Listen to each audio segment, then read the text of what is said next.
Okay, if you've been following all this mortgage news in the last week, it can be a little bit confusing. I'm here to break it down for you and explain what's happening. So, about a week ago, interest rates for mortgages were at about 6.5%. We had a really bad jobs report that came out at the end of last week, and rates came down. And then we had a revision to a previous jobs report that also erased a number of other jobs. And that came down too. So all this bad news about jobs, and people thought, well, mortgage rates should be dropping even more. But they're not. They've only gone down 0.2%. And while that's great, it's a good start, it could actually be a lot better.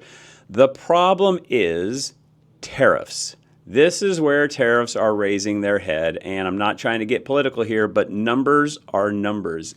With tariffs, there is an increase cost to things. And so if things cost more, that's what they call inflation. So usually inflation happens when the economy is robust and good and everyone's spending money and everyone's making money.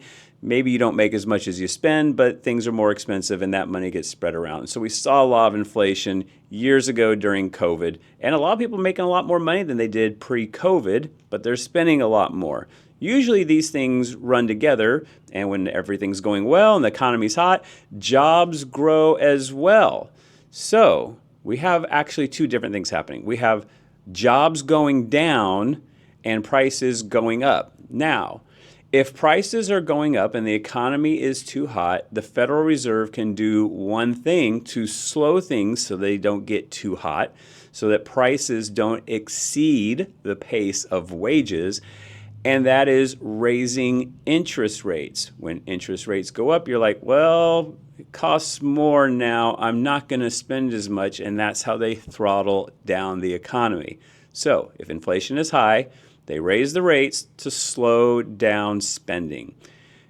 That also, though, brings in the other problem. And this is what people aren't talking about. When jobs are low, the way that you spur on more jobs is to make it easier to spend money, so you lower rates. So now we have a problem where we need to raise rates to slow down inflation, and we need to lower rates to create job growth. This is the problem with tariffs, is it creates what's coming, which we have to really be careful of, stagflation. And once you get into stagflation, it's hard to get out because the remedy for inflation and the remedy for low jobs are opposite things. You can't raise rates and lower rates at the same time. This is the problem with tariffs. And if tariffs went away tomorrow, I bet you'd see interest rates in the high fives. This economy, this mortgage rate is being held back by tariffs and nothing else, in my opinion.